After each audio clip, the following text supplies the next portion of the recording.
Ce jour dédié pour l'élévation de l'âme de Moshe Maurice Ben Amou Ben Maha, de mémoire bénie, dont c'est le Yortzeit aujourd'hui, l'anniversaire du décès. Alors j'ai un très beau scoop pour raconter. Moi, ça m'a super mis en tension. Vous savez que nous attendons le Mashiach avec impatience. Il faut comprendre que tout le décor est prêt. Tout est prêt. C'est écrit que Gog, roi du pays de Magog, viendra du fond du Nord. Yecheskel, chapitre 38, fond du Nord, c'est la Russie. C'est marqué là-bas, Nessi Rosh Meshech et Tuval, président à la tête de Meshech et Tuval, deux villes, Meshech et Tuval. Juste dernièrement, c'est un Yerushalmi, un Talmud de Jérusalem, il dit Meshech, il dit le nom de la ville, mais ça a été écrit en 250 de l'ère chrétienne. Et un commentateur d'il y a quelques siècles, le commentateur du Yerushalmi, le Pnei Moshe, il dit Moscou. Ça correspond Meshech, Moscou, c'est les mêmes lettres exactement. Tubal, quelqu'un m'a dit une fois avec beaucoup d'intelligence, c'est Tbilissi, la capitale de Géorgie, qui est aussi juste au nord d'Israël. Maintenant, quand tu lis les textes, depuis Yecheskel, ça date d'il y a 2500 ans, le prophète Yecheskel. Comment la Russie vient à Jérusalem, il doit venir conquérir Jérusalem. Donc ici, toutes les collines, tout ça, là, des millions doivent arriver à Jérusalem, et là, Dieu se dévoile, et patatras, terminé. Pour pas que vous ayez peur, il faut que ça ait lieu. C'est impossible autrement. Il doit venir et mourir à Jérusalem. Ça va un petit coup de la Shrina, je ne sais pas exactement ce que c'est. On m'a dit au don du Rabbi Lubavitch, moi j'en ai en tout cas personnellement du Rav Ben Sona Bacharul Zatzal, qui m'a dit, il y aura Gog ou Magog. Mais il a dit, à mon avis, sans souffrance. Parce que ce qui est écrit, les souffrances de Gog ou Magog, c'est terrible. C'est terrible de terrible. Lui, il a dit, sans souffrance. C'est pas qu'on n'aura pas peur, on va, oulalalala, les prières, ça va être les plus belles prières de l'histoire. Mais dans Hachem, il n'y aura pas d'effusion de sang, on espère. On espère. Dati, je pense comme ça. En tout cas, quand tu lis ça, jusqu'il y a quelques années, comment la Russie vient en Israël? Entre nous et Moscou, il y a quand même pas mal de pays, et pas des petits pays de rien du tout. Tu avais la Syrie, super solide, tu avais l'Irak de Saddam Hussein, et ils vont faire barrage. Mais Dieu, il a dit, ils viendront. Alors qu'est-ce qu'il fait Dieu? Eh bien, il fait du ménage. Saddam Hussein, on le dégage.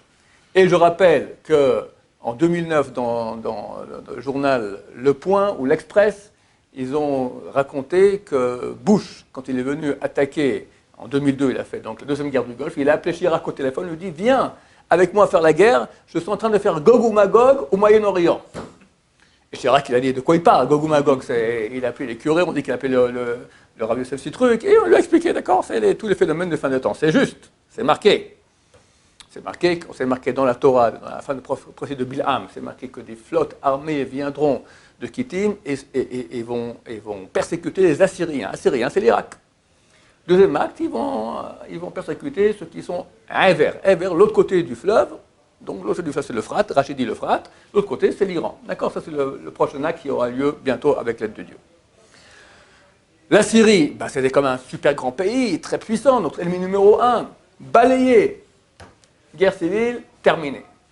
C'est écrit dans le traité Sanhedrin, page 88 A et B, je racontais très souvent, que je ne vais pas faire toute l'histoire avec Gamara, en tout cas, Rashi nous dit là-bas qu'à Gog ou Magog, la Perse va conquérir l'Irak, et tout l'Irak va être rempli des armées perses. Et de là-bas, ils viennent et conquistent Israël. Benjamin Netanyahu crie sans cesse, on ne laissera pas les Perses, donc les Iraniens, s'installer en Syrie à la bord de la frontière. On m'a encore dit ce matin, il s'est planté. Il a peut-être touché 10%, 20%, mais ils sont là-bas. Il y a quelques mois, c'était écrit déjà, il y avait 90 000 milices iraniennes. Puis sans cesse, ils ramènent, d'accord, des fous de Dieu. Et l'Iran, c'est un grand pays. Et la mission numéro 1 de l'Iran, c'est annihiler, éradiquer Israël. Et aujourd'hui, la route, elle est libre. Il y avait l'Irak qui empêchait, ils ont fait une guerre entre 80 et 87, des millions de morts. C'est fini, Saddam Hussein est parti. Et moi j'ai dit, même à l'époque, je dis, ok, c'est très gentil, c'était qui à l'époque? C'était Bush, d'accord? Ils ont liquidé Saddam Hussein, mais qui vont mettre à la place des Américains? Ils vont pas rester là-bas, les Américains. Ils vont partir. Qui va rentrer? Les Perses. Moi je connais la Gemara déjà depuis longtemps. Il y avait la Syrie qui est encore bon, la Syrie, patatras de nouveau. Tu vois, ça c'est clair. La route est libre, le décor, tout correspond. Maintenant, c'est écrit que quand Mashiach vient, la même année, il y a des querelles en tous les pays du monde. D'abord, grande querelle entre le roi de Perse et le roi d'Arabie. On y est. Le roi d'Arabie va prendre conseil chez Edom, c'est l'Occident. 350 milliards, la plus grande vente d'armes de l'histoire. L'Amérique vend, Trump vend à l'Arabie Saoudite. Tous les pays sont en querelle. Aujourd'hui, tu prends le journal, mais c'est dément. Alors, on ne parle pas de nous avec l'Iran, la Turquie avec l'Amérique, la Russie, maintenant, ils ont arrêté ils avaient un accord de non-prolifération de missiles, ils ont fait, les États-Unis ont envoyé un missile, Poutine a répondu, on va envoyer la réplique, la Chine, la guerre économique avec l'Amérique, la Chine avec Hong Kong, la Chine avec les îles, etc. Kim Jong, qui de nouveau, il envoie ses missiles, l'Inde avec le Pakistan, les deux, ils ont une bombe atomique. On est sous une poudrière, il faut une petite étincelle, il y a tout qui pète. On ne veut pas que ça pète. Mais c'est écrit que ça va péter. Alors, ça peut péter, j'espère, en guerre économique. C'est marqué, 2/3 du monde vont disparaître. Alors moi je dis, on a un principe dans la Torah qui dit, Ani chashuv kemet. Un pauvre est considéré comme un mort. Alors, ça se peut qu'il y aura une grande crise économique. J'y arrive. Maintenant, si tu veux que non, il faut que ça soit une vraie guerre terrible. Pourquoi les peuples se mettraient en guerre comme ça? Il suffit de pas beaucoup, mais on sait. Les dernières guerres mondiales ont été provoquées par des crises économiques. Alors, ça fait déjà longtemps qu'on nous parle d'une crise économique. Là, on m'a envoyé dernièrement un petit article apparu dans Le Parisien. L'ex numéro 2 de la bourse de New York tire la sonnette d'alarme. Selon lui, il faut se préparer à vivre une crise financière mondiale sans précédent d'ici fin 2020. C'est une mise en garde, une alerte en bonne et due forme. L'ancien numéro 2 de la bourse de New York, George Hugues, craint le pire. Cette fois-ci, les banques ne seraient pas en cause. George Hugues vise le surendettement des pays industrialisés. Il estime que les États-Unis ont pu emprunter dans des conditions excessivement favorables et ne sont pas privés. Donc tous les États ont pris beaucoup d'argent à crédit, il faut rendre et personne ne peut rendre. La bulle, qu'est-ce qu'on en fait? Personne ne peut la rendre. Alors on la met, elle monte à la fin et boum, patatras. Conséquence, des pays comme l'Italie, la France, les États-Unis et le Japon sont arrivés à un niveau d'endettement qui n'est plus soutenable. Contrairement à 2008, la société n'a actuellement plus d'amortisseurs pour encaisser un nouveau choc. Elle est sur les rotules. Entre le chômage de masse, les taux de prélèvement obligatoires, la France est championne dans cette discipline, nous dit M. George Hugo, qui est américain. Un constat qui devrait entraîner d'ici la fin 2020 un tsunami financier. George Hugo estime que ce qui est arrivé à Lehman Brothers, donc la crise de 2008, c'est lilliputien à côté de ce qui nous attend. Lilliputien. Lilliputien, petit, un grand Gulliver, je ne sais pas. Bon, tout ça, on est au courant depuis pas mal de temps. Et là, sur Internet, on m'a envoyé hier, on dit, je ne comprends pas. Ça, c'est mon scoop, messieurs, extraordinaire. Une vidéo du Rav Chaim Kanievski. On lui pose la question. Une question donne une réponse. Ça va, on peut encore comprendre la réponse. Deuxième question, il réfléchit et donne la réponse. Et là, incompréhensible. Première question, on le pose comme ça. יש את הבחירות בעוד קצת יותר משבוע ויש אנשים שהם יכולים להצביע, יש להם זכות להצביע ונמצאים בחוץ לארץ. אז יש להם אפשרות להגיע לארץ או לסוכס או לבחירות. הם שואלים מה עדיף, שמתי יבואו. Il y a les élections dans 10 jours, environ.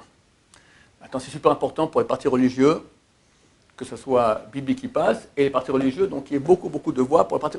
Aujourd'hui, c'est très clair. Un temps, c'était qui, quoi, comment. Ça a toujours été une guerre entre religieux et non-religieux. Mais c'était camouflé. Aujourd'hui, c'est très clair.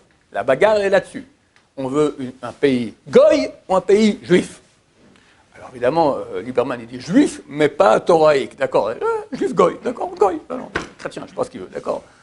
Manger du porc, on peut faire un mariage non religieux, on peut la gay pride bien sûr, les conversions, on convertit à tour de bras n'importe comment. Bon, deux mots, goy. Appelé juif, mais goy. Donc c'est super important que tout le monde soit là. Alors on pose la question au Rav. Il y a des gens qui habitent l'étranger. Ils n'ont pas le moyen de venir 2 fois, ils ne veulent pas venir 2 fois en Israël. Alors ils posent la question, ils comptaient venir à Sukkot, les fêtes de Sukkot. C'est bien de venir pour les fêtes de pèlerinage, venir en Israël. Qu'est-ce qui est mieux? De venir à Sukkot et pas venir aux élections, ou venir aux élections et ils ne viendront pas à Sukkot. Alors voilà, je suis comme ça.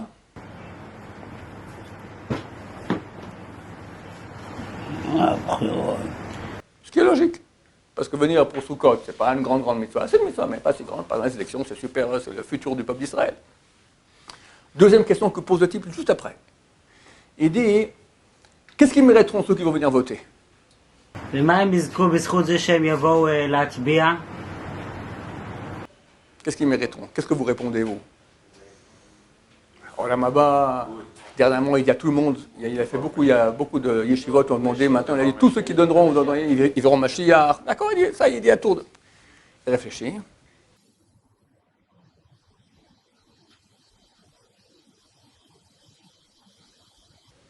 Et c'est le scoop, messieurs. Il réfléchit. Il dit... Quelqu'un m'a écrit, mais je ne comprends pas.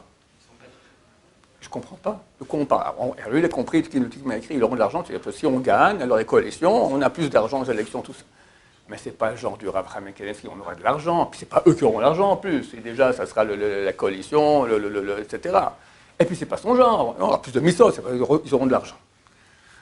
Peut-être que pour le billet d'avion. Mais c'est pas le genre. C'est bizarre. J'ai demandé des questions à des gens qui connaissent Reb Chaim, tous ils étaient les yeux écarquillés. Qu'est-ce qu'il a voulu dire par cela? Et ça m'a fait tilt. Aïe, aïe, aïe, aïe, aïe, aïe, aïe. Georges Hugo, la crise financière, patatras. On ne sait pas quand ça peut arriver. Tu vas te faire dodo le matin, le soir, tu dois le matin, c'est fini. Toutes les banques sont fermées, très peu rien.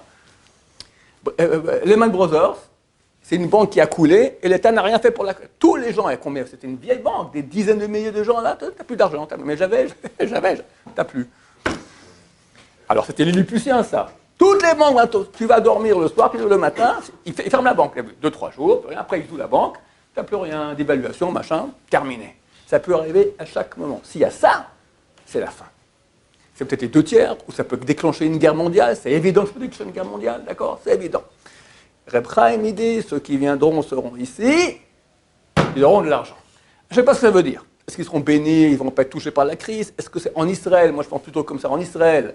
Ils vont venir, ils n'ont même pas le temps de repartir. J'espère que c'est comme ça. Je peux me tromper, évidemment. Regardez, je me trompe toujours, et je vais me retromper, etc. Ouais, en tout cas, ça fait avancer le schmilblick. Peut-être que je ne me trompe pas. D'accord? On ne sait pas. Mais il se peut tout à fait qu'ils vont arriver ici. Telle la crise financière, et ils sont en Israël. En Israël, il y a une promesse. Vachem, Shochen, Betzion. Dieu demeure à Sion. Il y aura un flux. Il y aura un flux.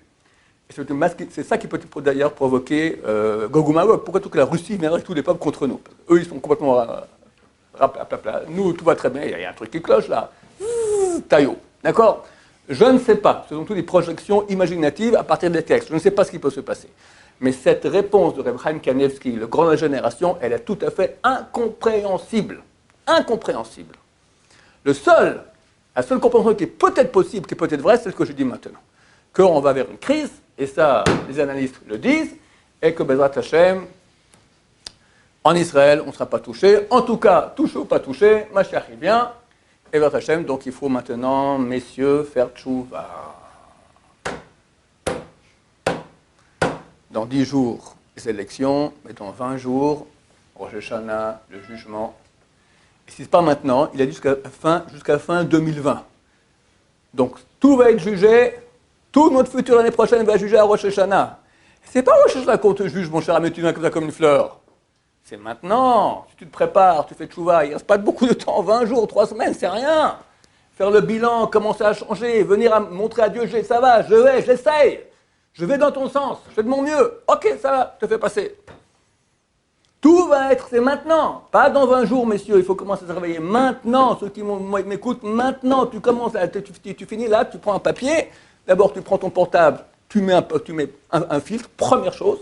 Si tu peux, tu le balances, et tant pis pour aller là-bas, tu verras pas. D'accord? Mais c'est beaucoup mieux.